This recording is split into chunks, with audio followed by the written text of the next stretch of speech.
Wala nang maraming paligoy-ligoy pa, diretso sa punto na. Maiksi lang ang komentaryo, pero diretso sa punto. Maraming kuro-kuro, may tiwali, may totoo. Dito, sa puntong diretso tayo. Punto diretso. Pero Nal, may iba na tayo. Yung tungkol sa DFA. Itong DFA, naglabas ng statement, sabi, okay naman yung isang part. Yung isang part, okay. Na, ano daw, tayo daw ay ang sinusunod natin, yung ruling ng pinaglalaban talaga natin yung arbitral ruling, ganun. Kaya lang, unawain na, parang sinabing, unawain na lang ninyo sa China, ng Chinese government na mayroon tayong mga nai-involve dito sa isyung ito, nagko-comment dito na hindi naman part ng ating official na mga ng gobyerno, halimbawa ng DFA. Ano ang tawag nga ba doon? Ano mga terms na ginamit? Self-styled extras, self-styled experts, mga casual commentators, etc.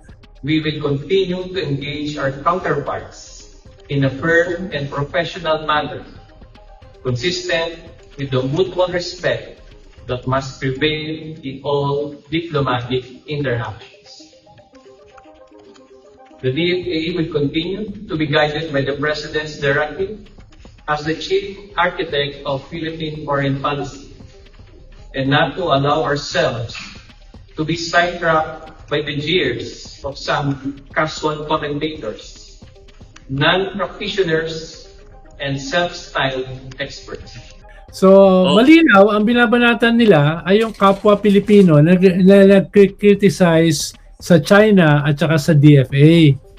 Dahil nung nagsimula kasi itong controversy, attorney, tahimik ang DFA eh. At binabanatan sila, bakit kayo tahimik? No? Binabanatan, iniinsulto yung ating mga legislators, senador, ating mga cabinet secretaries, ating spokesperson ng National Task Force for West Philippine Sea. Tapos bakit kayo tahimik? So after a week, naglabas ng isang soft defense yung DFA defending our senators. Pero hindi nila dinepensahan yung pinagsimulan ng controversy, si Commodore Tariela. So, binanatan na naman sila. Yung una, banat sa kanila, tumatahimik. Ito naman, ba't kulang yung depensa nyo? No? Bakit kulang yung depensa nyo? Tapos, after nyan, a few days later, naglabas si Secretary of Foreign Affairs, Lazaro, na dapat daw ay maunawaan itong ganitong klaseng noise ng democracy, no, sa Pilipinas. Ibig sabihin, itong mga nagkikriticize sa kanila at saka sa China ay noisy, no? Yun yung kaya medyo na binaratan sila uli. At ito na, lumabas na itong latest, itong bagong spokesperson. Yung pagtalaga kasi sa spokesperson, in a way, ay parang sampal kay Tariela. Tumahimik ka na, maglalagay na kami ng bagong spokesperson na ito lamang ang pwedeng magsalita sa usapin ng West Philippine Sea. Eh, ang dami mo ng spokesperson. May spokesperson yung Navy. May spokesperson yung National Task Force West Philippine Sea under ng National Security Advisor. Merong spokesperson yung National Maritime Council under the Executive Secretary. So, tapos naglagay pa ng bagong spokesperson itong DFA. Para nga hindi na ma-antagonize, ma-agitate ang China. No? Kaya, ang problema, itong bagong spokesperson, hindi binanatan ng China. Ang binanatan, kapwa niya Pilipino. No? Iniinsulto itong mga kapwa Pilipino niya. No? Kaya, medyo nagalit. Marami nagalit ngayon. Tsaka, Nal, parang ang gusto nila. Minsan na kayo magsalita, babanatan niyo pa, kapwa niyo Pilipino. Tsaka, parang gusto nila, i-limit nila sila lang ang pwedeng magsalita. Correct. Tapos yung pinapaliwanag nila, dapat maging diplomatic tayo, no? Diplomatic naman tayo, kaso tayo yung nilulusob eh.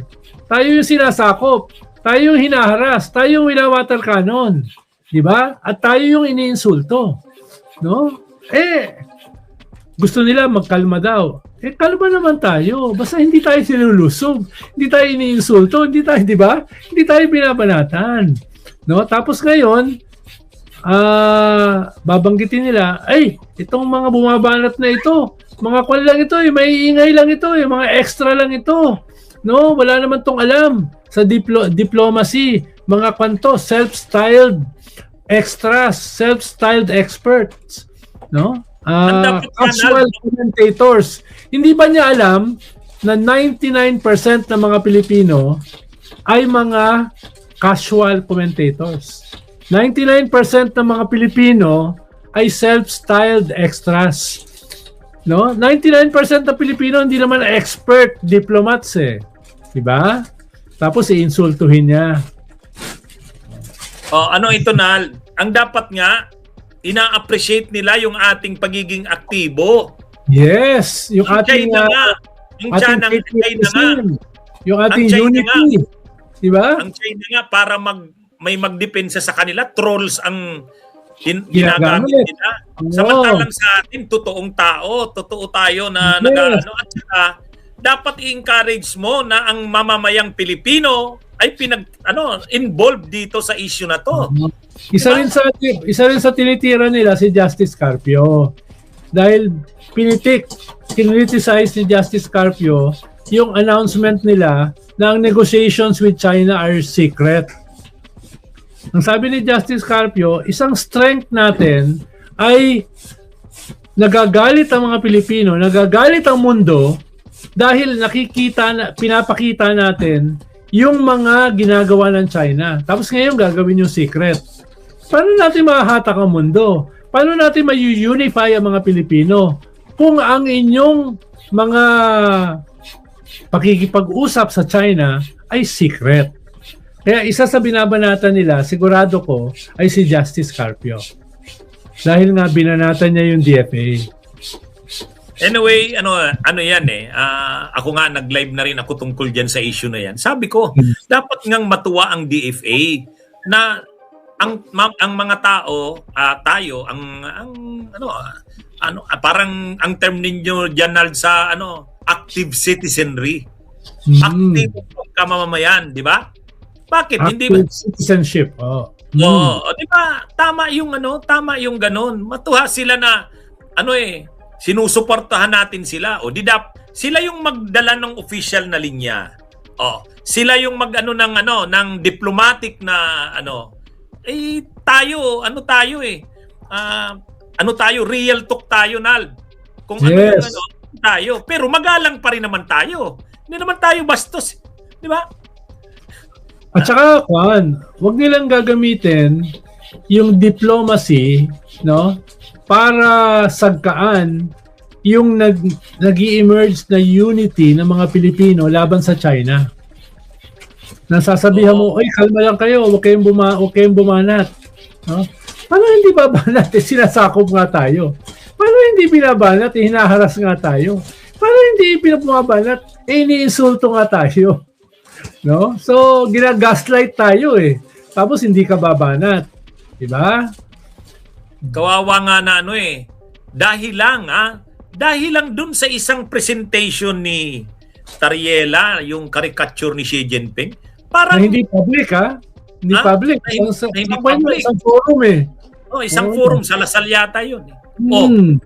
Parang inano nyo na si Tariela, gusto nyo nang anuhin nito tanggalin, no?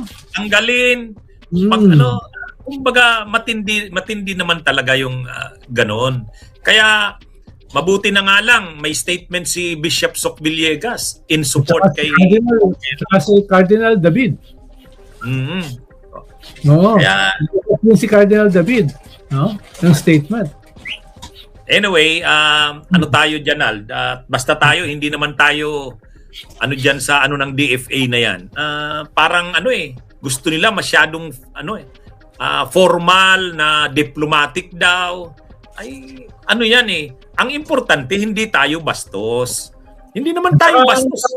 At saka nakakainis, attorney, yung statements ng DFA, ang ginagamit ngayon itong mga DDS, no? Para banatan sila Tariela, para banatan sila Justice Carpio. Yan yung ginagamit ni Marcoleta. Yan ang ginagamit ni Alan Peter, no? Kino-quote ang DFA, kino-quote yung secretary, no? Yung mga sinabi niya, no? Kaya hindi ako magugulat na mismo ang China iko-quote ang DFA, no? Well, itong mga DDS, ang kino-quote, ito lang, today lang eh, kino-quote ni Herman Chu Laurel, no? Yung isa sa talking heads ng China. Kino-quote itong statement nitong spokesperson. Kino-quote statement ni Secretary Lazaro. Di ba nila naiisip yon? Na ginagamit sila ng mga kalaban, ginagamit sila ng mga taksil, no? Baka later, mabansagan na rin silang taksil. Mag-ingat sila. Bunyog, bunyog, halikan na kasama ka. Bunyog, kapag buklod ay may pag-asa. Luzon, Visayas, Mindanao, isa ang pananaw. Sa bagong Pilipinas ang bunyog isisigaw.